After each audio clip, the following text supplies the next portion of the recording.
కబ్జాలు కుంభకోణాలు ఖాళీగా స్థలం కల్పిస్తే కర్చీఫ్ వేసేయటం కుదరకపోతే రికార్డులు తారుమారు చేసేయటం ఉక్కు నగరాన్ని ఇప్పుడు ఇవన్నీ షేక్ చేస్తున్నాయి. భూముల అంశంలో విశాఖలో రాజకీయ దుమారం రేపుతోంది. ప్రతిపక్షాలన్నీ కలిసి భూ పోరాటానికి సిద్ధమయ్యాయి. ప్రస్తుత పరిణామాలన్నీ విశాఖ బ్రాండ్ ఇమేజ్ని తగ్గిస్తున్నాయా అన్న ఆందోళన వ్యక్తమవుతోంది. విశాఖ ఈ పేరే ఒక బ్రాండ్. స్టీల్ సిటీగా పేరుగాంచిన విశాఖపట్టణాన్ని భూముల వ్యవహారం కొద్ది రోజులుగా కుదిపేస్తోంది. విశాఖ రూరల్ పరిధిలో కోట్ల రూపాయల ఖరీదు చేసే భూములపై పెద్దల కన్నుపడ్డం, కొందరు వాటిని కబ్జా చేయడం కలకలం రేపుతోంది. ఈ మధ్య కాలంలో విశాఖలో 2-3 రకాలుగా భూ కుంభకోణాలు జరిగాయన్న ఆరోపణలొచ్చాయి. ముదపాకలో భూ సమీకరణ పేరుతో 100 ఎకరాలు లాక్కోవడం, రూరల్ పరిధిలో రికార్డులను ట్యాంపరింగ్ చేయడం సంచలనంగా మారింది. ఇక దస్పల్లా భూములపైన వివాదం నడుస్తోంది. ఈ కబ్జాలు కుంభకోణాల వెనక టీడీపీ నేతలున్నారని ఆరోపిస్తున్నాయి ప్రతిపక్షాలు. తాజాగా విపక్షాలన్నీ కలిసి రౌండ్ టేబుల్ సమావేశాన్ని నిర్వహించాయి. భూ కుంభకోణాలపై పోరాట కార్యాచరణను ప్రకటించాయి. భారీ బహిరంగ సభ పెట్టాలని, రాష్ట్రపతిని, కేంద్ర హోంమంత్రిని కలవాలని నిర్ణయించాయి. భూములు కొట్టేసిన వారిని కఠినంగా శిక్షించాలని, తహసీల్దార్లపై చర్యలు తీసుకుని వదిలేస్తే ఊరుకోబోమని హెచ్చరిస్తున్నాయి ప్రతిపక్షాలు. ఇన్వాల్వ్ అయినటువంటి రాజకీయ నాయకులందరూ కూడా, శాసనసభ్యులందరూ ఉన్నారు. ఇప్పుడు నేను చెప్పినటువంటి నియోజకవర్గాలకు చెందినటువంటి ప్రతి శాసనసభ్యులు ఉన్నారు. స్వయాన ఈ జిల్లా నుంచి మంత్రివర్గంలో ప్రాతినిధ్యం వహిస్తున్నటువంటి విద్యాశాఖ మంత్రి కూడా ఉన్నారు. పలుకుబడగలిగినటువంటి రాజకీయవేత్తలందరూ కూడా, రాజకీయ నాయకులందరూ ఉన్నారు. కాబట్టి అయితే అధికారులు మాత్రం రికార్డుల ట్యాంపరింగ్ ను సరిచేస్తున్నామని చెప్తున్నారు. ఎక్కడా భూములు చేతులు మారలేదని స్పష్టం చేస్తున్నారు. అయినా తామే ఈ వ్యవహారాన్ని బయట పెట్టామని చెప్తున్నారు విశాఖ కలెక్టర్ ప్రవీణ్ కుమార్. ట్యాంపరింగ్ అయింది ఎవరు మీరు చెప్పలేదు, నాకు నేనే చెప్పాను మీకు. ఎందుకంటే I was purifying this record to upload on the website. So tampering అయింది. ట్యాంపరింగ్ ఎట్లా అయింది? ఆఫీస్లో అంత పెద్ద స్థాయిలో జరిగే అవకాశం లేదు, రికార్డ్ రూమ్లో. సో ఏదో ఒక కారణం ఉంది. కారణం ఏం తెలిసిందంటే ప్రైమా ఫేసి రికార్డ్ బయటికి పోతారు, తీసుకెళ్తారు, మళ్ళీ తీసుకువస్తారు, ఇష్టం బట్టి చేస్తారు. ఇది కూడా చెక్ చేయడానికి ఈచ్ రికార్డ్ రూమ్లో మేము సీసీటీవీ మానిటరింగ్ పెడుతున్నాము, సర్విలెన్స్. తాజా పరిణామాలు, ఆరోపణలపై అధికార టీడీపీలోనే భిన్నమైన అభిప్రాయాలు వ్యక్తమవుతున్నాయి. కబ్జాదారులు ఎవరైనా వదిలేది లేదంటున్నారు మంత్రి గంట. మరో మంత్రి అయ్యన్న పాత్రుడు మాత్రం నేతలు, అధికారుల ప్రమేయం లేకుండా కుంభకోణాలు జరుగుతాయా అని ప్రశ్నిస్తున్నారు. ఈ విశాఖపట్నంలో భూములన్నీ కూడా దోపిడీ జరుగుతున్నాయంటే వీళ్ళ సహకారం లేకుండా జరిగిందండి? రాజకీయ నాయకుల సహకారం లేకుండా జరిగిందండి? ఇది ఎందుకు జరగాలండి? ఈ జిల్లాలో ఉన్న వాళ్ళంతా ఇర్రోలు అనుకున్నారండి వీళ్ళు. పబ్లిక్ తిరగబడాలా? ఎక్కడి నుంచి వచ్చి మన భూమి దోపిడీ చేయడం? తరిమి కొట్టవలసిన అవసరం ఉంది. దానికి కావాల్సిన సపోర్ట్ ఇవ్వడానికి కలెక్టర్ గారు కానీ, జాయింట్ కలెక్టర్ గారి ఆఫీసులు అందరూ కూడా సిద్ధంగా ఉన్నాం. మేము కూడా సిద్ధంగా ఉన్నాం. ఎక్కడో దానికి ఫుల్ స్టాప్ పెట్టవలసిన అవసరం ఉంది. ఎవరైనా అటువంటి చర్యలకు పాల్పడి ఉంటే దాంట్లో మంత్రి ఉన్నా, ఎంపీ ఉన్నా, ఎమ్మెల్యే ఉన్నా, ముఖ్యమంత్రి గారికి ఎవరు కూడా చుట్టాలు కాదు. ఆయన చట్టం ముందు అందరూ సమానం ఎప్పుడు చెప్తా ఉంటారు. ఇందులో పార్టీ వాళ్ళు ఉన్నా, బయట వాళ్ళు ఉన్నా, తప్పు చేసిన వాళ్ళు ఖచ్చితంగా శిక్షణ పడతారు.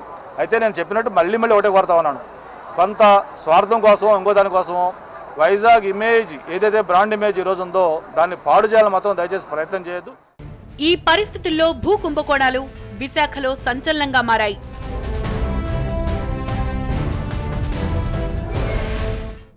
ఈ అంశంపై మనతో మాట్లాడడానికి ముళ్ళపూడి రేణుక తెలుగుదేశం పార్టీ నుంచి టీవీ9 స్టూడియోలో ఉన్నారు. జోగి రమేష్ వైఎస్ఆర్ కాంగ్రెస్ పార్టీ నుంచి, తులసిరెడ్డి కాంగ్రెస్ పార్టీ నుంచి మనతో లైవ్లో అందుబాటులో ఉన్నారు. ముళ్ళపూడి రేణుక గారు, మీరు పార్టీ అధికారం ఉంది. మీరు కబ్జాలకి, రౌడీ షీటర్లకి, లా అండ్ ఆర్డర్కి వీటన్నిటి కంట్రోల్ చేయడం మీ పార్టీకి మంచి పేరు ఉంది. వైజాగ్ ఫాస్టెస్ట్ గ్రోయింగ్ సిటీ ఆంధ్రప్రదేశ్లో ఏదన్నా ఉంది అని అంటే కంపేర్ టు అమరావతి కంటే వైజాగ్ ఎక్కువ గ్రో అవుతున్న పరిస్థితి. ఈ కబ్జాలు దాదాపు 106,000 ఎకరాలు ఒకేసారి రికార్డులు ట్యాంపర్ కావటం ఏంటి? తడవకొకటి దాదాపు 4 నెలలకు ఒక ల్యాండ్ స్కామ్ వెలుగు చూడటం ఏంటి? దాన్ని పట్టించుకోకపోవటం ఏంటి? ఇప్పటి వరకు ఎందుకు కల్ప్రిట్స్ని వాళ్ళ మీద చర్యలు ఎందుకు తీసుకోలేని పరిస్థితి కనిపిస్తుంది? ఇప్పుడు మీరే చెప్పారు మనం చాలా పారదర్శకమైనటువంటి ప్రభుత్వం అందిస్తున్నటువంటిది తెలుగుదేశం పార్టీ ప్రభుత్వం అని. ఇప్పుడు ఒకసారి గతంలో చూస్తే గతంలో అసలు ఆంధ్రప్రదేశే కబ్జాకు గురైనటువంటి పరిస్థితి. ఆ తర్వాత విభజన జరిగింది. ఆ తర్వాత మేము ఎప్పుడైతే అధికారంలోకి వచ్చామో 2014లో ఫస్ట్ టైం అన్నీ కూడా మనం కంప్యూటరైజేషన్ చేయటం మూలంగా ఒక పారదర్శకంగా ఈవెన్ రెవెన్యూ రికార్డ్స్ అన్నీ కూడా ఈవేళ మీ భూమి అని చెప్పి ఎప్పుడైతే మేము అన్ని రెవెన్యూ రికార్డ్స్ వైజాగ్ గురించి మనం మాట్లాడారు. వైజాగ్ లో ఇప్పటి వరకు కల్ప్రిట్స్ ఎందుకు పట్టుకోలేకపోయారు? వైజాగ్ కూడా ఇట్స్ పార్ట్ ఆఫ్ ఆంధ్రప్రదేశ్. అంటే మా ప్రభుత్వం ఏ విధంగా ఒక ట్రస్టీగా ఇవాళ చంద్రబాబు నాయుడు గారు ఆంధ్రప్రదేశ్ కి ఒక ట్రస్టీగా ఉన్నారు, మేనేజింగ్ ట్రస్టీగా ఉన్నారు. ఈ రోజు ఆంధ్రప్రదేశ్ లో ప్రతి అంగుళం భూమికి కూడా మేము దానికి జవాబుదారీగా ఉంటాం. దాన్ని పేరుతో రేణు గారు ముదుపాక పేరుతో ఎవరితో ల్యాండ్ పూలింగ్ అని చెప్పి దళితుల ల్యాండ్స్ బీసీ ల్యాండ్స్ తీసుకొని ఒక అతను పూలింగ్ ఇస్తాడు. పూలింగ్ ఆ ప్రయత్నాన్ని ఇప్పటి వరకు దాన్ని సీరియస్ గా అబ్జెక్ట్ చేయడం ఇప్పటి వరకు జరగలేదు. తర్వాత మీకు ఉడా భూములను మధురవాడ, భీమిలి, తర్వాత ఆనందపురం వీటి దగ్గర రికార్డులు ట్యాంపర్ చేస్తుంటారు, ఎవరు పట్టించుకోరు. దాదాపు 6 అసెంబ్లీ నియోజకవర్గాలు అత్యధిక అసెంబ్లీ నియోజకవర్గాల్లో టీడీపీ ఎమ్మెల్యేలు ఉన్నారు. ఒకటి భూమి ల్యాండ్ పూలింగ్ గురించి చెప్పారు. గతంలో మనకి అసెంబ్లీ జరుగుతున్నప్పుడు కూడా ఒకసారి విష్ణుకుమార్ రాజు గారు దీని అంశాన్ని లేవనెత్తినప్పుడు వెంటనే ఆ రోజు ముఖ్యమంత్రి గారు సభలోనే ట్యాంపరింగ్ అయిందనేది కూడా మేము తీసుకొచ్చినటువంటిది. ఇవాళ ఎంటైర్ థింగ్ ఎట్లా వెలుగులోకి వచ్చిందంటే మొట్టమొదటిసారిగా కలెక్టర్ రికార్డ్స్ అన్ని కూడా వెరిఫై చేస్తున్నప్పుడు కొంత ఎకరాలు 250 నుంచి 300 ఎకరాల లోపు ఉన్నటువంటి భూమి కొంత ట్యాంపరింగ్ జరిగిందేమో, రికార్డ్స్ మనకి సరిగా లేవు రికార్డ్స్ అనేటువంటిది ఎప్పుడైతే వారికి అనుమానం వచ్చిందో ఆ వెంటనే ఒక 6 బృందాలని ఏర్పాటు చేసి దీన్ని వెరిఫై చేయడం జరిగింది. ఎవరైతే ఏ మండలాలు కానీ ఏ ప్రాంతంలో అయితే దీని మీద ఆరోపణలు వచ్చి ఇప్పుడు చర్చ జరుగుతూ ఉందో దాని మీద డెప్యూటీ కలెక్టర్స్ని వేసి 6 టీమ్స్ని ఏర్పాటు చేసి చూస్తూ ఉన్నాము. ఇవాళ ఎవరైనా సరే ఒకటి మాత్రం వాస్తవం, ఇవాళ ఎంతటి వారు దీని వెనుక ఉన్నా కూడా దాన్ని ఉపేక్షించేటువంటి పరిస్థితి లేదు. వైఎస్ఆర్ కాంగ్రెస్ పార్టీ డైరెక్ట్ గా చెప్తుంది, విజయసాయి రెడ్డి చెప్తున్నారు, గంటా శ్రీనివాసరావు దీని వెనకాల ఉన్నారు, అయ్యన్న పాత్రుడు చెప్తున్నారు, పొలిటీషియన్ సపోర్ట్ లేకుండా ఏం జరగదని చెప్పి చెప్తున్నారు, ప్రజలు తిరగబడమని ఆయన సలహా చెప్తున్నాడు మంత్రిగా ఉండి. డెఫినెట్ గా ఇవాళ విజయసాయి రెడ్డి గారికి ఒక ఆక్రోశం ఉంది విశాఖపట్నం వాసుల పట్ల. విజయమ్మ గారిని అక్కడ నిలబెడితే 7 అసెంబ్లీ స్థానాల్లోనూ తిరస్కరించి బంగాళాఖాతంలో వైఎస్ఆర్సీపీని కలిపినటువంటి పరిస్థితి.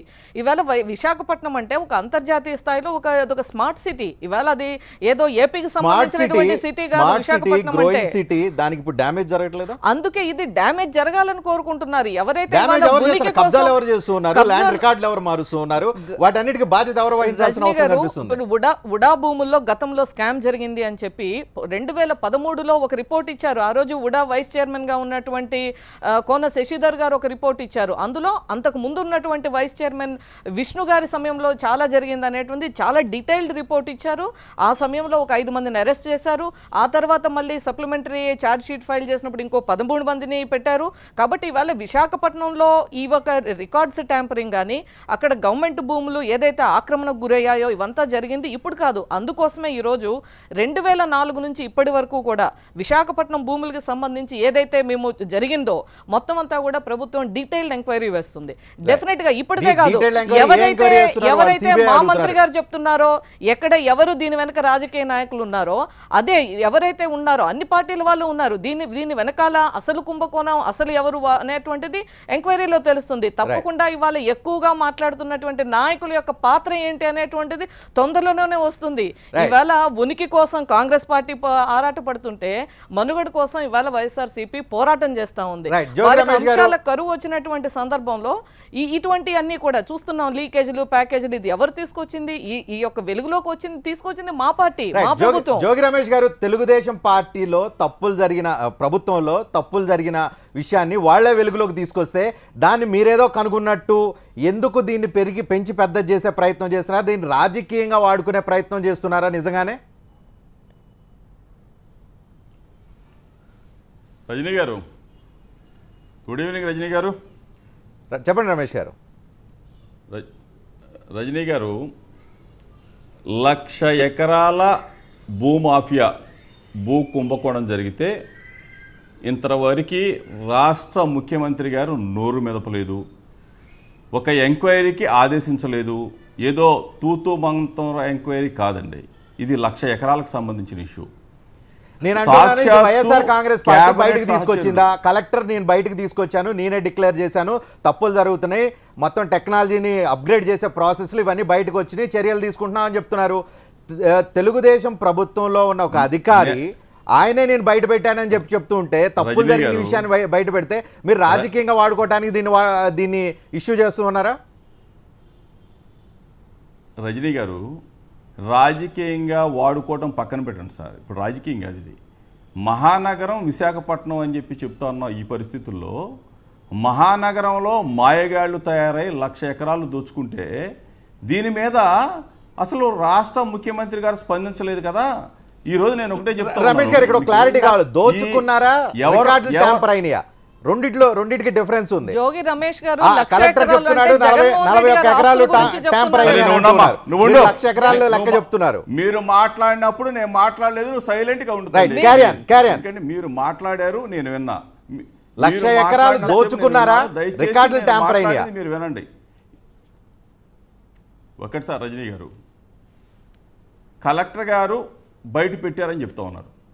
అసలు కలెక్టర్ గారికి, మంత్రులకి, ఎమ్మెల్యేలకి ఒక మండలంలో కాదు, ఒక నియోజకవర్గంలో కాదు, విశాఖపట్నంలో ఉన్న అన్ని నియోజకవర్గాల్లో రికార్డులు తారుమారైనాయి, ట్యాంపరింగ్ జరిగింది, దొంగ రికార్డులు పుట్టించారు, 1,00,000 ఎకరాలు దోచుకున్నారు. అంటే ఎవరికి సంబంధం ఉన్నట్టు? కలెక్టర్, ఈవెన్ కలెక్టర్, మంత్రులు, ఎమ్మెల్యేలు. మీకు తెలుసో లేదో విష్ణుకుమార్ రాజు గారు అసెంబ్లీలో ఈ భూ కబ్జా మీద కూడా మాట్లాడే విషయంలో నన్ను చంపబోయారు అనే మాట కూడా మాట్లాడారు. సరే, ఒక పక్కన పెట్టండి. వాళ్ళ క్యాబినెట్ సహచరుడు అయ్యన్న పాత్రుడు గారు ఏం చెప్పారండి? ఈ విషయం తేలాలన్నది తేల్చుదాం. ఇప్పుడు చంద్రబాబు నాయుడు గారు సహకారం లేనిదే 1,00,000 ఎకరాలు దోచుకుంటారండి. చంద్రబాబు నాయుడు దగ్గర ఉండి రికార్డు ట్యాంపర్ చేసి దోచిపెట్టాడంటారా? ఏమండి, మేము అనుకున్నాం. నేను కూడా ఇప్పుడు కూడా చెప్తా ఉన్నా. హుదూద్ తుఫాన్ వస్తే చంద్రబాబు నాయుడు గారు కష్టపడ్డాడు, వారం రోజుల పాటు బస్సులో ఉన్నాడంటే విశాఖపట్నం నగర ప్రజల మీద ప్రేమ అనుకున్నాం. కానీ అది ఇప్పుడు బయటపడతా ఉంది. ఈయన బస్సులో కూర్చొని రెవెన్యూ రికార్డులన్నీ కూడా ట్యాంపరింగ్ చేశాడేమో అని చెప్పేసి డౌట్ ఈ రోజు వస్తూ ఉంది. ఎందుకంటే 10 ఎకరాలు ఏమండి, మీరు రాజకీయ విమర్శ రమేష్ గారు, ఇక్కడ పాయింట్ క్లారిటీ కావాల్సింది ఏంటంటే, ఒక సీఎం కూర్చొని రికార్డులు తారుమారు చేస్తారా? రాజకీయ విమర్శ, లేకపోతే దీంట్లో సీరియస్నెస్ చూడాల్సిన అవసరం ఉందా? రికార్డులు తారుమారని సామాన్యుడు, ఎవరైతే మధ్యతరగతి రైతు ఎవరైతే ఉన్నారో వాళ్ళు రికార్డులు, వాళ్ళ భూమి ఎక్కడ ఉందో తెలియని ఒక వాతావరణం విశాఖపట్నంలో ఉంది. అది మనం సీరియస్ గా తీసుకోవాలి.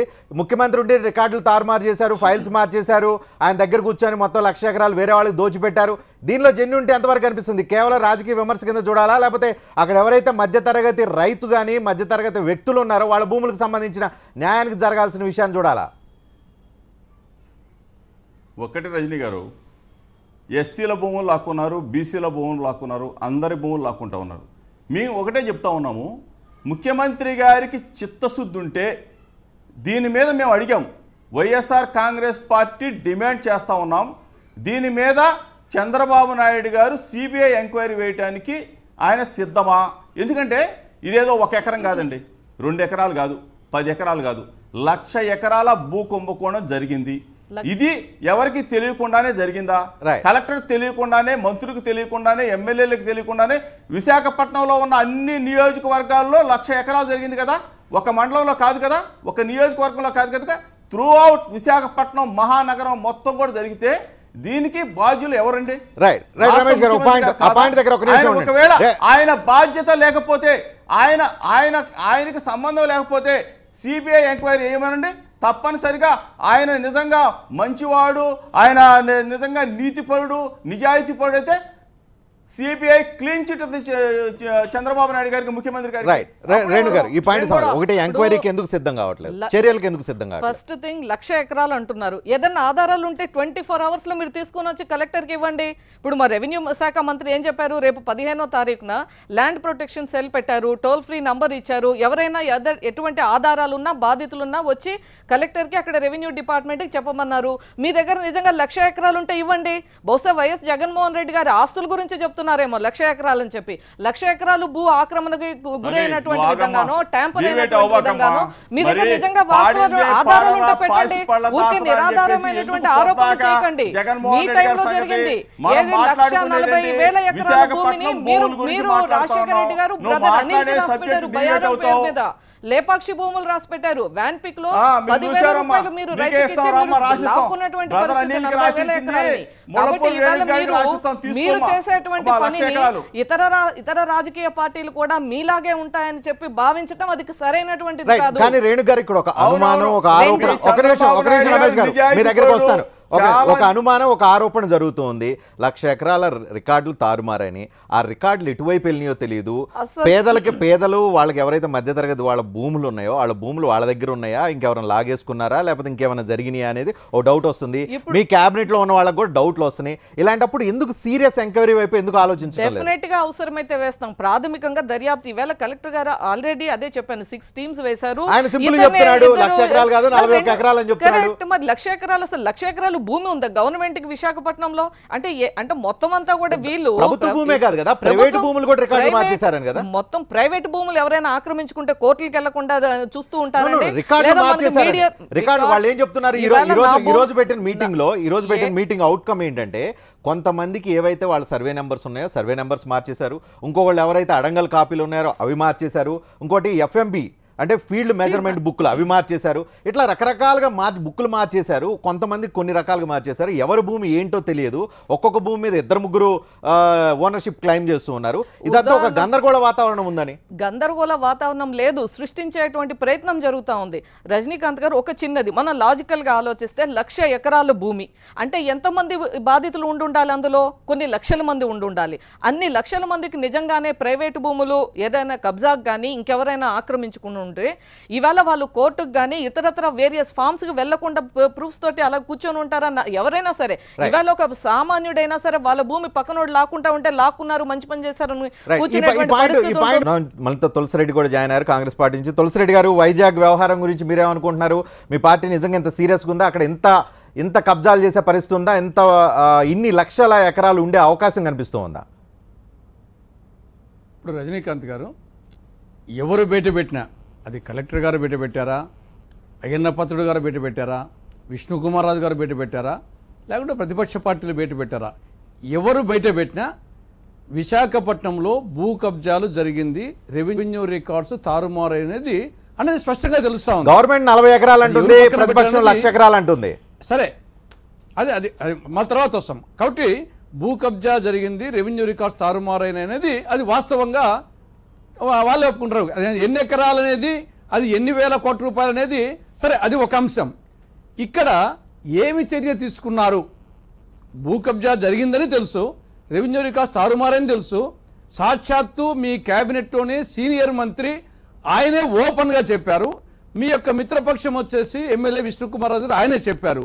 చెప్పిన తర్వాత ఇంతవరకు ప్రభుత్వం ఏమి చర్య తీసుకున్నది? తులసిరెడ్డి గారు, మీ ఎక్స్పీరియన్స్ తో చెప్పండి, ప్రాక్టికల్ రియాలిటీ ఏంటి? నిజంగా 1,00,000 ఎకరాల రికార్డులు ట్యాంపర్ అయినా, కబ్జాకు గురైనా, ఇంకోటైనా ప్రజల్లో ఒక రకమైన ఆందోళన, వ్యతిరేకత ఒక ఉద్యమ స్థాయిలో రావాలి. కేవలం ఇక్కడ రాజకీయ పార్టీలు పరస్పర ఆరోపణలు ప్రత్యారోపణలు తప్ప గ్రౌండ్ లెవెల్లో ఇంత సీరియస్నెస్ కనిపించడం లేదు. కాబట్టి నిజంగా మ్యాటర్ సీరియస్గా లేదని ఒక ఆర్గ్యుమెంట్ వస్తుంది. అట్లాంటి అవకాశం ఏమైనా కనిపిస్తుందా మీకు?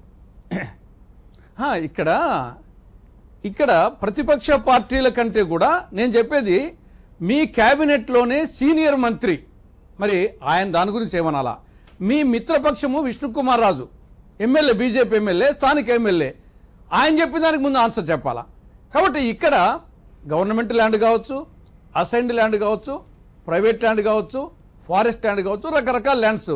మీరు చెప్పినట్లు ప్రైవేట్ ల్యాండ్ భూ కబ్జాకి అయినప్పుడు డెఫినెట్గా వచ్చేసి కోల్పోయే వ్యక్తులకు డెఫినెట్గా వచ్చేసి ఆవేదన ఉంటుంది, అది ఇష్యూ అవుతుంది. గవర్నమెంట్ ల్యాండ్ కానీ, కొన్ని అసైన్డ్ ల్యాండ్స్ కానీ, ఫారెస్ట్ ల్యాండ్ కానీ, ఇవి ప్రజలకు వచ్చేసి దాని గురించి తెలియదు. కాబట్టి అవి భూ కబ్జాకి అయినప్పుడు ప్రజల్లో అప్పుడు రాకపోవచ్చు. కానీ ఏది ఏమైనా కలెక్టర్ గారే చెప్పారు. అది ఎన్ని ఎకరాల కాదు డిఫరెన్స్ ఉందేమో కానీ భూ కబ్జా జరిగింది, రెవెన్యూ రికార్డ్స్ తారుమారయ్యాయి, అది ఏ మేరకు అనేది అది మాత్రం వాస్తవం కదా. దాని గురించి మీ మంత్రి చెప్పినప్పుడు, మీ మిత్రపక్షం చెప్పినప్పుడు, మీ కలెక్టర్ గారు చెప్పినప్పుడు ఇంతవరకు ఏమి చర్య తీసుకున్నారు, భవిష్యత్తులో ఏమి చర్య తీసుకోబోతున్నారు? డెఫినెట్గా, ఎందుకంటే ఇది రాజకీయ పార్టీల కంటే కూడా ఏం తీసుకోవాలి, ఎవరి మీద తీసుకోవాలి, తీసుకుంటే రికార్డులు మార్చేది ఎంఆర్ఓ ఆల్రెడీ ఒక ఎంఆర్ఓని ఏసీబీ రైడ్ చేశారు, అరెస్ట్ చేశారు, పాత వాళ్ళని కూడా ఎంక్వైరీ చేస్తామంటున్నారు. మీ దృష్టిలో ఎంక్వైరీ ఏ రకంగా జరగాలి, చర్యలు తీసుకుంటే ఎవరి మీద తీసుకోవాలి, ఎలా తీసుకోవాలి? ఇప్పుడు రకరకాల విచారణలు ఉంటాయి. దీంట్లో సిబిఐ విచారణ ఒకటి. మీరు ఫర్ ఎగ్జాంపుల్ వచ్చేసి ఒక ఎంఆర్ఓ మీద చేసుకోవచ్చు, అది టిప్ ఆఫ్ ది ఐస్బర్గ్ మాత్రమే. కానీ ఇక్కడ చూసే Visakha fast developing city, already developed city, fast developing అవుతా ఉంది. అది విశాఖ రాష్ట్రానికి వచ్చేసి ఒక బ్రాండ్ ఇమేజ్ ఉండేది. అక్కడ భూముల విలువలు రోజు రోజుకు పెరుగుతూ ఉంటాయి. కాబట్టి డెఫినెట్గా దాంట్లో వేల కోట్ల రూపాయలకు అవకాశం ఉండడానికి ఆస్కారం ఉంది. కాబట్టి ఇప్పుడు మీరు ఒక ఎంఆర్ఓ అనేది అది టిప్ ఆఫ్ ది ఐస్బర్గ్ మాత్రమే. అనేక విటాటి జరిగిన చర్యలు ఎవరి మీద తీసుకోవాలి అంటే గంటా మీద తీసుకోవాలా? అయ్యన్న పాత్రుడు ఆరోపణ చేశారు కాబట్టి, విజయసాయి రెడ్డి ఆరోపణ చేస్తున్నారు కాబట్టి గంటా మీద తీసుకోవాలా? కలెక్టర్ మీద తీసుకోవాలా? బొత్స సత్యనారాయణ ఆరోపిస్తున్నారు కాబట్టి, లేదంటే ఇంకెవరి మీద ఎలా తీసుకోవాలి? మీ దృష్టిలో ఏంటి చర్యలు అంటే? అది అయ్యన్న పాత్రుడు చెప్తాడు. అయ్యన్న పాత్రుడు చెప్తాడు, విష్ణుకుమార్ రాజు చెప్తాడు. మీ పార్టీ వాళ్ళ ముందు వాళ్ళు మంత్రివర్గం వచ్చేసి మంత్రివర్గంలో ఒక మంత్రి చెప్పినప్పుడు ఆయనకు ఎంతో ఇన్ఫర్మేషన్ ఉంటుంది కదా. చెప్పండి. మేము వచ్చేసి ఆ మంత్రినో ఆ ఎమ్మెల్యేనో ఊరికే తెలిసి తెలియకుండా మన ముందుగానే యాస్పర్సన్స్ ఏదలుచుకోలేదు. కానీ జరిగింది మాత్రం వాస్తవం. ఏ మేరకు చేశారు, దాని విలువ ఎంత అనేది దాన్ని సిబిఐ ఎంక్వైరీ చేస్తారా, ఇంకోటి చేస్తారా? మీరు వచ్చేసి తరోగా రెవెన్యూ రికార్డ్స్ వెరిఫై చేస్తారా? మీరు చెయ్యండి. డెఫినెట్గా జరిగింది తప్పు జరిగిన తర్వాత దాన్ని తప్పు చేసిన వాళ్ళని శిక్షించాలా, భవిష్యత్తులో తప్పు జరగకుండా చూడాలా, పర్యవసానంగా విశాఖ బ్రాండ్ ఇమేజ్ దెబ్బతినకుండా చూడాలా. ఇక్కడ ప్రతిపక్షాలు విశాఖ బ్రాండ్ ఇమేజ్ దెబ్బతినలే, మీ వాళ్ళే దెబ్బతీసుకుంటున్నారు. కారణం వచ్చేసి ఆడ వాస్తవం ఉంది కాబట్టి.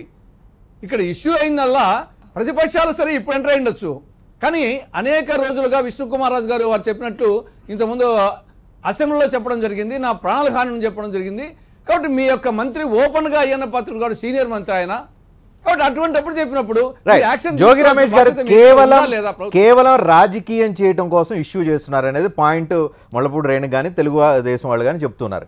కారణం ఏంటంటే నిజంగా 1,00,000 ఎకరాల్లో గనక మీరు అన్నట్లు కబ్జాలు జరిగిపోతే ప్రజలలో నుంచి ఒక తీవ్రమైన వ్యతిరేకత, ఒక ఆందోళన, ఒక ఉద్యమం రావాలి. కేవలం రాజకీయంగానే ఒక సీరియస్నెస్ కనిపిస్తుంది, కానీ ప్రజల పాయింట్ ఆఫ్ వ్యూ లేదు అనేది ఇక్కడ మేజర్ పాయింట్. ఆన్సర్ ఏంటి? రజనీ గారు, 1,00,000 ఎకరాలు జరిగిందని ఈరోజు అన్ని పార్టీలు, విశాఖపట్నంలో ఉన్న ప్రముఖులు అందరూ కూడా రౌండ్ టేబుల్ సమావేశాలు చెప్పడం జరిగింది. మనం ఒక 3-4 నెలలుగా విశాఖపట్నం మహానగరంలో భూ కుంభకోణాలు జరుగుతూ ఉన్నాయని ప్రముఖ పత్రికలన్నీ కూడా, అంటే మేమేదో ఒక పత్రిక అని చెప్పి అంటారు కాదండి, ప్రభుత్వానికి మద్దతు ఇచ్చే పత్రికలు కూడా పెద్ద ఎత్తున భూ కుంభకోణాలు జరిగినాయని చెప్పేసి స్పష్టంగా చెప్పిన పరిస్థితులు ఒకసారి మీరు వెనక్కి తిరిగి చూసుకుంటే మేము ఒకటే చెప్తామనండి. భూ కుంభకోణం 10 ఎకరాలు జరిగిందా, 100 ఎకరాలు జరిగిందా, 1000 ఎకరాలు జరిగిందా, 1,00,000 ఎకరాలు జరిగిందా, ఇది పెద్దల ప్రమేయంతో కలెక్టర్ గారు 4 రకాలుగా 4 నాలుకలతో 4 ధోరణులతో మాట్లాడుతూ ఉన్నారు. పొద్దున ఒక మాట్లాడితే మధ్యాహ్నం ఒక మాట మాట్లాడతా. దీనికి కలెక్టర్ గారితో సహా మంత్రులు, ఎమ్మెల్యేలు త్రూఅవుట్ విశాఖపట్నం మహానగరంలో మొత్తం కూడా జరిగిందనేది ప్రధానమైన ఆరోపణ కాదండి, ఇది ప్రత్యక్ష నిదర్శనం. దీని మీద చిత్తశుద్ధి ఉంటే ప్రభుత్వానికి, చంద్రబాబు నాయుడు గారు ఆయన నిజాయితీని నిరూపించుకోవాలంటే తప్పనిసరిగా తక్షణం సిబిఐ ఎంక్వైరీ ఆదేశించాలండి. ఆయన చిత్తశుద్ధి నిరూపించుకుంటాడు. చంద్రబాబు నాయుడు క్యాపిటల్లో లీకేజ్ సిబిఐ, వైజాగ్ సిబిఐ, మొత్తం సిబిఐ పెద్ద ఇక్కడ మెయిన్ ఆఫీస్ ఇక్కడ పెట్టాల్సి వచ్చేట్టుంది ఆంధ్రప్రదేశ్లో. రజనీ గారు నేను ఒకటే చెప్తా ఉన్నా సార్, 1000 కోట్ల రూపాయలతో ప్రజాధనంతో అసెంబ్లీ భవనం సెక్రటేరియట్ కడితే 3 నెలలు అయింది. 3 నెలల్లో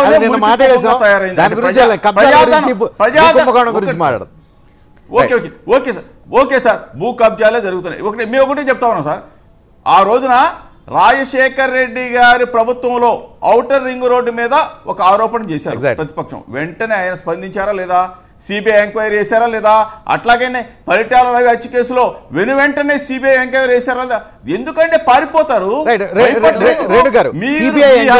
లేకపోతే మీ మంత్రుల హస్తం లేకపోతే చంద్రబాబు నాయుడు గారు ఎందుకు పారిపోతారని అడుగుతా ఉన్నాము. ఎందుకు సిబిఐ ఎంక్వైరీ ఎందుకు? సిబిఐ ఎంక్వైరీ మొన్న చూసాం అసెంబ్లీలో ఏమైంది, పత్తిపాటి పుల్లారావు గారి మీద కూడా ఇలాగే ఆరోపణలు చేశారు. ఎప్పుడైతే ముఖ్యమంత్రి గారు పుల్లారావు గారు నిరూపించి మేము వెంటనే సిబిఐ ఎంక్వైరీకి మేము సిద్ధంగా ఉన్నాము, మీరు సిద్ధమా అని అడిగితే మళ్ళీ అది పొలిటికల్ ఆర్గ్యుమెంట్ అండ్ పొలిటికల్ సవాళ్ళు ప్రతి సవాళ్ళు. కానీ ఇక్కడ రియాలిటీ పబ్లిక్ తో సంబంధించిన విషయం, ప్రభుత్వ ఆస్తులకు సంబంధించిన విషయం. రజనీకాంత్ గారు, ఇందులో కానీ ప్రాథమిక దర్యాప్తులో కుంభకోణమో ఇంకోటో ఉందని తెలిస్తే తప్పకుండా గవర్నమెంట్ కలెక్టర్ చెప్పాడు కదా ప్రాథమికంగా ఉందని చెప్పాడు.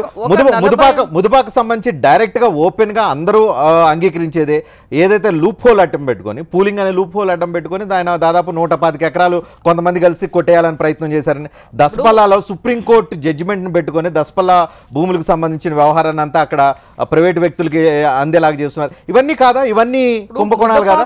ఎప్పుడైతే ల్యాండ్ పూలింగ్ అన్నారో దాన్ని ఫర్దర్ ముందుకెళ్లకుండా ల్యాండ్ పూలింగ్ ఆపి దాని మీద ఏంటి అనేది తేలిన తర్వాత మళ్ళీ ఫర్దర్ ముందుకెళ్ళమని చెప్పి ఆదేశాలు ఇచ్చినటువంటి మాట వాస్తవమా కాదా చెప్పమనండి జోగి రమేష్ గారిని. రెండవది, మీరు మాట్లాడేటువంటి దసపల్లా భూములు ఎవరి టైంలో వచ్చింది? 2009లో వాళ్ళు కోర్టుకు వెళ్ళారు, 2012లో వాళ్ళకి వచ్చింది. ఆ తర్వాత అంతకు ముందు ఏదైతే ఇవాళ మా పార్టీ ఆఫీసుకు సంబంధించినటువంటి లీజుది కూడా అది సుప్రీంకోర్టు వెళ్ళిన తర్వాత అది వాళ్ళ భూములని తేలింది. కానీ అంతకు ముందు ఎప్పుడైతే సర్ప్లస్ ల్యాండ్ అని ఉన్నదో అటువంటి సమయంలో మేము పెట్టాము. ఎకరా 10 కోట్లు విలువ చేసే హార్ట్ లో అంటే వైజాగ్ సర్క్యూట్ హౌస్ కానీ అవన్నీ కూడా దాని మీద అది ఉంది. ఒకవేళ నిజంగా వీళ్ళ దగ్గర ఆధారాలు ఉంటే ఇంప్లీడ్ అవ్వమనండి. ఇప్పటికైనా అది ప్రభుత్వం ఇప్పుడు అది కాదు అని చెప్పి వాళ్ళు హైకోర్టులో కానీ సుప్రీంకోర్టులో కానీ దసపల్లా రానివని చెప్పి ఆ భూమి సుప్రీంకోర్టు ఇచ్చింది జడ్జిమెంట్. ఇచ్చిన తర్వాత కూడా మళ్ళీ వీరి దగ్గర ఈ మాట్లాడేటువంటి ఈ పార్టీల దగ్గర ఏదైనా ఆధారాలు ఉంటే ఇంప్లీడ్ అవ్వచ్చు కదా. లేదంటే మీ దగ్గర ఉన్నటువంటి ఆధారాలు ఇవ్వండి, ఇది అది వాస్తవం కాదు, ఇది వాస్తవం అని చెప్పి మీ దగ్గర ఉన్న రికార్డ్స్ ఇవ్వండి, మళ్ళీ సుప్రీంకోర్టులో ఇంప్లీడ్ అవ్వచ్చు కదా. హైయెస్ట్ బాడీ ఏంటి? సుప్రీంకోర్టులో దసపల్లా వాళ్ళకి ఫేవరబుల్ గా వచ్చింది. తర్వాత మీకు ఉంటే ఆధారాలు ఇవ్వండి. రమేష్ గారు, మీరు బహిరంగ విచారణకి అడ్డుకుంటామని అంటున్నారు, ఆ తర్వాత కబ్జా ప్రాంతాల్లో పర్యటిస్తామంటున్నారు, తర్వాత రాష్ట్రపతికి అందరికి కంప్లైంట్లు ఇస్తామన్నారు. ఇవన్నీ చేసే బదులు ఆధారాలు తీసుకెళ్లి ప్రభుత్వానికి ఇచ్చి ఇరుకుని పెట్టేసేయచ్చు కదా. వాస్తవాలను తీసుకెళ్లి 1,00,000 ఎకరాలకు సంబంధించిన డాక్యుమెంట్లు, ట్యాంపరింగ్, కబ్జాలు గురి చేసిన వాళ్ళు వీళ్ళందరూ రికార్డులు తీసుకెళ్లి గవర్నమెంట్కి ఇచ్చి అప్పుడు గవర్నమెంట్ కనుక పట్టించుకోకపోతే ఎక్స్పోజ్ చేయొచ్చు కదా. రజనీ గారు, ఒక ప్రభుత్వ అధికారి అంటే ఐఏఎస్ ఆఫీసర్, కలెక్టర్, మెజిస్ట్రేట్, ఆయన ఏం చెప్పాడు సార్? ఆక్రమణ జరిగిన మాట వాస్తవము, ట్యాంపరింగ్ జరిగిన మాట వాస్తవము, అక్కడ కొన్ని పొరపాట్లు జరిగినాయి. సస్పెండ్ 41 ఎకరాలు చెప్తున్నాడు. 270 ఎకరాలు తారుమారైన అని కలెక్టర్ చెప్తున్నాడు ఫైనల్ గా నిన్న మధ్యాహ్నం వచ్చి బయటికి. రజనీ గారు ఇప్పుడు ఒక ప్రాంతంలో జరగలేదండి, ఇది ఒక కాన్స్టెన్సీలో జరగలా, విశాఖపట్నం టోటల్గా జరిగినాయి అని చెప్పి. అంటే మేము చెప్పేది ఏంటంటే కలెక్టర్ గారికి తెలిసే జరిగిందని చెప్పేసి మేము ప్రధానంగా ఆరోపణ చేస్తా ఉంటే మంత్రులు ఆధారాలు డెఫినెట్ గా బహిరంగ విచారణలో ఎవరెవరు ఎంతెంత వాళ్ళ పాత్ర ఉందనేది డెఫినెట్గా తేలుతుంది. కాకపోతే దీనికి సంబంధించి మేమేం చెప్తా ఉన్నాము, దీని వెనక పెద్దలు ఉన్నారు కాబట్టి ఇవి బయటికి రాని పరిస్థితుల్లో ఈ ఎంక్వైరీలు సరిపోవు, సిబిఐ ఎంక్వైరీ చేస్తే తప్పనిసరిగా నిందితులు ఎవరో బయటకు వస్తారని మేము చెప్తా ఉన్నాం. అంటే మేము ప్రధాన ఆరోపణ ఏం చెప్తా ఉన్నాము, రాష్ట్ర ప్రభుత్వంలో ఉన్న ముఖ్యులే దానిలో బాధ్యులుగా ఉన్నారని మేము ఆరోపణ చేస్తూ ఉంటే మీరెందుకు భుజాలు తరుముకొని పారిపోయే పరిస్థితులు ఎందుకు? ఇవాళ 1,00,000 ఎకరాలు విశాఖపట్నంలో మహానగరంలో మాయగాళ్ళందరూ దోచుకున్నారని చెప్తా ఉన్నాం. మీరు ముందుకు రావచ్చు కదా, మీ ముఖ్యమంత్రి గారు డేర్గా వచ్చి సిబిఐ ఎంక్వైరీకి ఆదేశించవచ్చు కదా, పారిపోవటం ఎందుకని చెప్పి అడుగుతా ఉన్నాము. ఇక్కడ అసలు తీసుకొచ్చింది మేము అంటే మేము పారిపోయే వాళ్ళమైతే అసలు మేము బయట పెట్టాం కదా. మీలాగా అధికారుల్ని అడ్డగోలుగా వాడుకొని అధికారుల్ని జైలుకి పంపించినటువంటి మీరు అధికారులు వాళ్ళు చాలా ట్రాన్స్పరెంట్ గా చేస్తున్నారు. ఇవాళ కలెక్టర్ ప్రవీణ్ కుమార్ ఏం చెప్పారు, మేము అన్ని కూడా 1B రిజిస్టర్ అన్ని కూడా మేము ఆన్లైన్ లో పెట్టాము, మీకు ఎవరైనా ఉంటే మీరు చూడండి, అందులో మీకు ఏదైనా మీ ల్యాండ్ మీ అకౌంట్ మీ సర్వే నంబర్ లో లేకపోతే మీ రికార్డ్స్ తో రమ్మని చెప్పారు. మీ దగ్గర ఆధారాలు ఉంటే పెట్టమంటుంటే మీరు సిబిఐ ఎంక్వైరీ పారిపోతాం అంటే అసలు బయట పెట్టింది మేము పారిపోవాల్సినటువంటి అవసరమే ఉంటే నిజంగా మాకు అటువంటి ఆలోచనే ఉంటే మా ప్రభుత్వానికి మేము ఎందుకు బయట పెడతాము, మా పార్టీ మంత్రులు ఎందుకు బయట పెడతారు? మీకుంది అది గతంలో చూసాము. మీ 6 లక్షల ఎకరాలు, ఒకటి కాదు రెండు కాదు. ఫ్యాక్ట్ సిటీలో ఏం జరిగిందో చూసాం, ఔటర్ రింగ్ రోడ్ ఏం జరిగిందో చూసాం, పెన్నా వాళ్ళకి ఇచ్చినటువంటి భూములు ఏమైందో చూసాం, లేపాక్షిలో ఏం చేశారో చూసాం. మీరు మీ టైంలో గతంలో 2004 నుంచి 14 జరిగినటువంటి భూములన్నింటినీ చూస్తే 6 లక్షల ఎకరాలు, 6 లక్షలు, ఒకటి కాదు 6 లక్షల ఎకరాలు కొట్టేయడానికి ట్రై చేశారంట. Lepakshi, outer ring road, fab city, Bayyaram, చాలా పెద్ద లిస్ట్ ఉంది.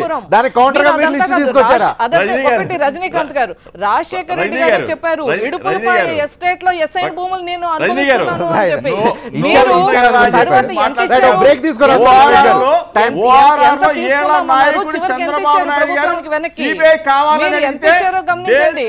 జోగి రమేష్ గారు, కేవలం రాజకీయ ఎత్తుకల్లో భాగంగానే ఇంతకుముందు జగన్మోహన్ రెడ్డి మీద లక్షల ఎకరాల ఆరోపణలు ఉన్నాయి కాబట్టి ఇప్పుడు కూడా తెలుగుదేశం ప్రభుత్వం మీద లక్షల ఎకరాలు ఆరోపణలు తీసుకొని మీరు ముందుకు వస్తున్నారని ఒక పాయింట్ తెలుగుదేశం నాయకులు తీసుకొస్తున్నారు. సమాధానం ఏంటి? రజనీ గారు, మేము ఆరోపణ చేసాం. సరే, క్యాబినెట్లో ఉన్న మంత్రి అయ్యన్న పాత్రుడు, సరే ఆయనకి గంటకి ఏదో చాలా సమస్యలు ఉన్నాయి, కొట్టుకుంటున్నారు. ఇప్పుడు కాదు 2 సంవత్సరాలు 3 సంవత్సరాల నుంచి కొట్టుకుంటున్నారు. దానిలో భాగంగా ఇండైరెక్ట్ హింట్ ఇచ్చాడేమో. అయ్యన్న పాత్రుడు మీకు బెంచ్ మార్క్ కాదు కదా. రాజకీయం అంటే నేను అనేది ఒకటేనండి, అంటే ప్రధాన ప్రతిపక్షమైన మేము ఆరోపణ చేసాం. సరే, అధికారంలో ఉన్న క్యాబినెట్ మంత్రి, సీనియర్ మంత్రి గారు అయ్యన్న పాత్రుడు గారు మాట్లాడారంటే మీరేదో దానికి సమాధానం చెప్పారు. అట్లాగే వాళ్ళ బీజేపీ మిత్రపక్షం, ఆయన విశాఖపట్నం నడిబొట్టున ఉండే ఎమ్మెల్యే, ఆయన ఏం చెప్పాడండి? ఆయనకు ప్రాణహాని కూడా ఉందని చెప్పాడు ఈ భూ కబ్జాల వల్ల. అట్లాగే మేము చెప్పాలా, మేధావులు చెప్తా ఉన్నారు. అంటే టోటల్గా దీన్ని రాజకీయం చేయడానికి మేము వాడుకోవట్లేదండి. 1,00,000 ఎకరాలు భూ కుంభకోణం జరిగింది. దీని మీద సిబిఐ ఎంక్వైరీ చేస్తే తప్పే ఉంది అసలు. ఇప్పుడు నిజాలు బయటకు రావాలి.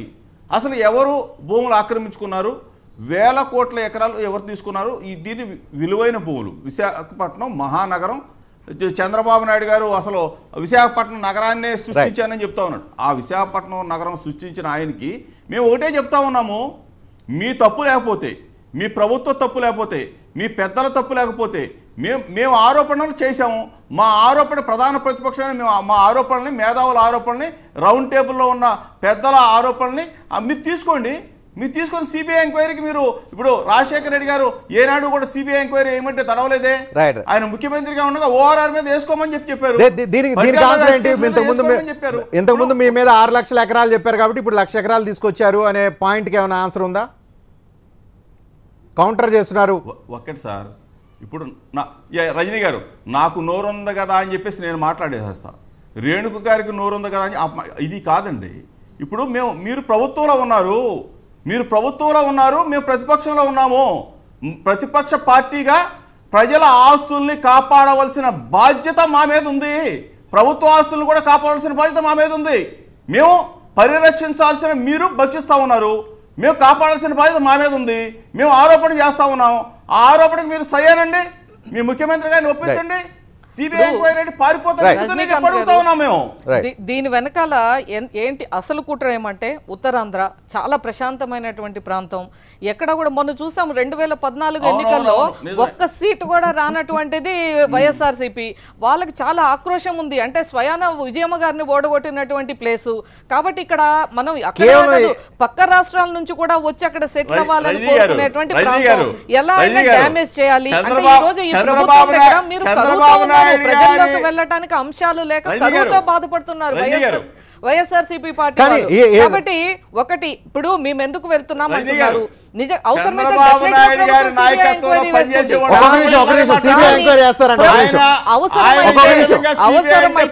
ప్రాథమిక ఆధారాలు కానీ మా దగ్గర ఆ యొక్క సిబిఐ ఎంక్వైరీ అవసరం అని తేలితే డెఫినెట్ గా మేము దానికి ఆదేశిస్తారు.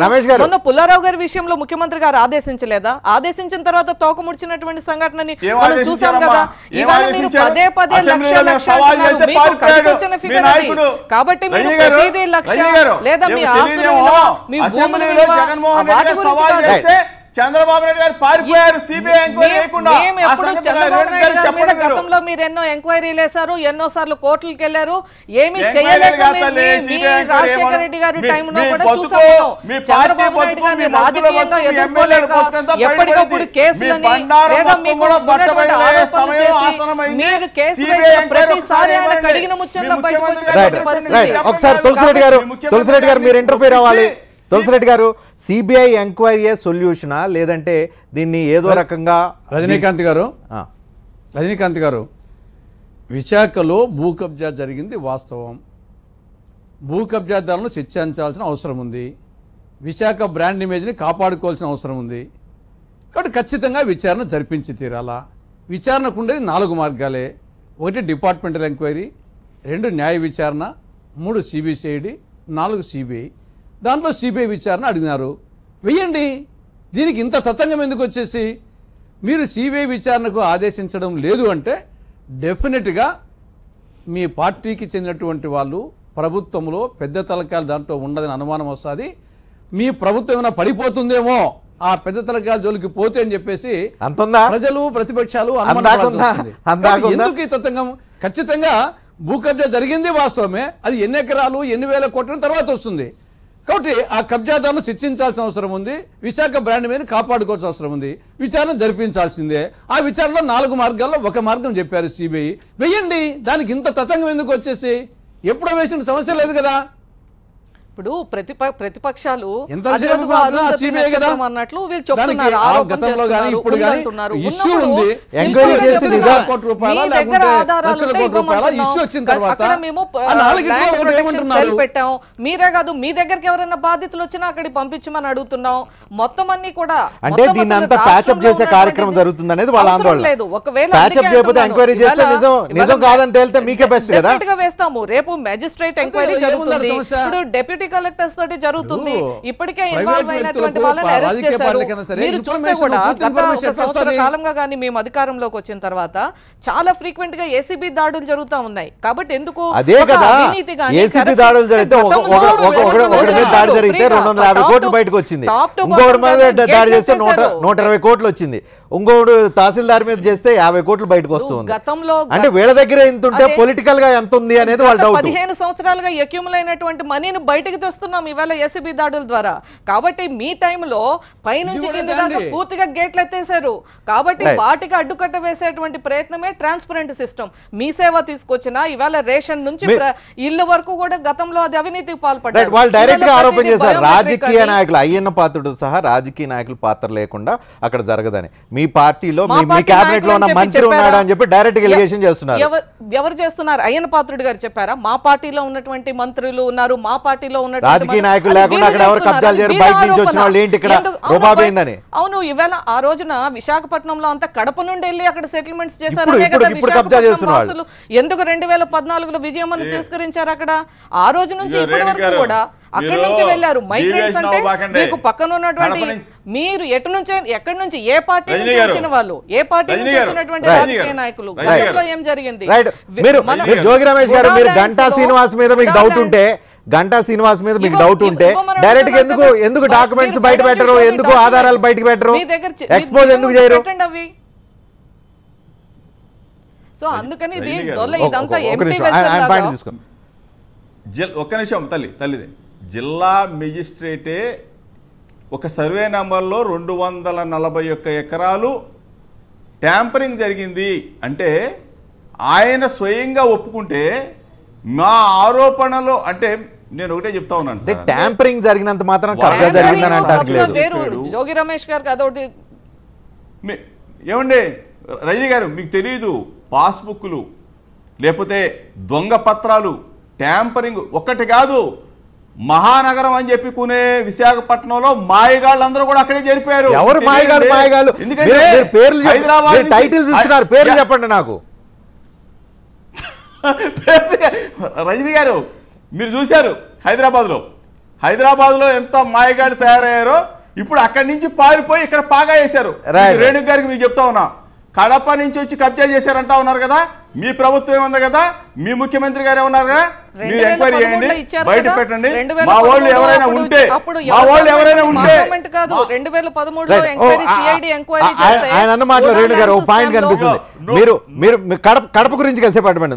తెలుగుదేశం పార్టీలో హైదరాబాద్ లో దీపక్ రెడ్డి లాంటి వాళ్ళు 7,000 కోట్ల రూపాయలకు సంబంధించిన భూములన్నీ ఎట్లయితే కబ్జా చేశారో అలాంటి వాళ్ళు వైజాగ్ వెళ్ళి ఇప్పుడు అక్కడ కబ్జాలు పాల్పడుతున్నారు అనేది ఆయన ఉద్దేశంలా కనిపిస్తుంది. ఇప్పుడు దీపక్ రెడ్డి గారిది అది సివిల్ మ్యాటర్, అందులోనూ తన సిగ్నేచర్స్ ఫోర్జరీ అయిందని చెప్తున్నారు. తెలంగాణలో కూడా ఎవరు మా పార్టీ వాళ్ళు తీసుకుని వచ్చింది, బయటకు తీసుకుని వచ్చింది తెలుగుదేశం పార్టీ వాళ్ళు, రేవంత్ రెడ్డి గారు కానీ రమణ గారు కానీ. ఇప్పుడు దీపక్ రెడ్డి గారిది దీంతో ఎలా, అది సివిల్ మ్యాటర్, గతం. అందుకే అంటున్నా 2004 నుంచి ఇప్పటి వరకు ఏదైతే భూ రికార్డ్స్ విశాఖపట్నంకి సంబంధించిన అన్ని తీస్తే ఇవాళ ఎవరైతే మాట్లాడుతున్నారో వాళ్ళు పుట్టు పూర్వోత్తరాలన్నీ బయటకు వస్తాయి. రాబోయే 15 రోజుల్లో మీరు చూస్తారు కదా, అన్ని కూడా ఇప్పటికే ప్రాథమిక సమాచారం ఉంది. దీని వెనక ఏ పార్టీ నాయకులు, అయ్యన్న పాత్రుడు గారు చెప్పినట్లే ఇతర జిల్లాల నుంచి వచ్చినటువంటి ఏ రాజకీయ నాయకుల యొక్క హస్తం ఉందో అది మీకు త్వరగా వస్తాయి. వాళ్ళందరూ కూడా అప్పుడు చెప్తుంది. రజనీ గారు, రేణుక గారు చెప్పిన దాన్ని మేము స్వీకరిస్తాము, దానికి ఉభయ ఉండమనండి. ఎవరు భూ కబ్జాలకు పాల్పడ్డారు, ఎవరు దోచుకున్నారు అనేది సిబిఐ ఎంక్వైరీ చేస్తే తేలిపోదు కదా, ఎందుకు పారిపోతారని. ఇప్పటికే నా దగ్గర కొన్ని ఆధారాలు ఉన్నాయి, కానీ నేను ఇప్పుడు చెప్పడం ఇది సరైన సమయం కాదు. సరైన సమయంలో డెఫినెట్ గా దీని వెనక ఉన్నటువంటి మీ పార్టీ నాయకుల ఎవరు మాట్లాడుతున్నా అవన్నీ కూడా పొలిటికల్ ఇష్యూ అయ్యే అవకాశం కనిపిస్తుంది. ఏదైనా ఉత్తరాంధ్రం ప్రస్తుతం మాత్రం షేక్ చేస్తున్న వైజాగ్ భూముల కబ్జాలు అయితే కబ్జాల అవుట్కమ్ ఏంటి, ఎవరు దీని వెనకున్నారు, దీనికి ఏ రకమైన ఎంక్వైరీలు జరుగుతాయి అనేది చూడాల్సి ఉంది. ఈలోగా రాజకీయ దుమారం అయితే కంటిన్యూ అయ్యే అవకాశాలు కనిపిస్తూ ఉన్నాయి స్పష్టంగా. థ్యాంక్ యూ వెరీ మచ్ అండి. చర్చలో అందరూ పాల్గొన్నారు. చూస్తూనే ఉండండి TV9.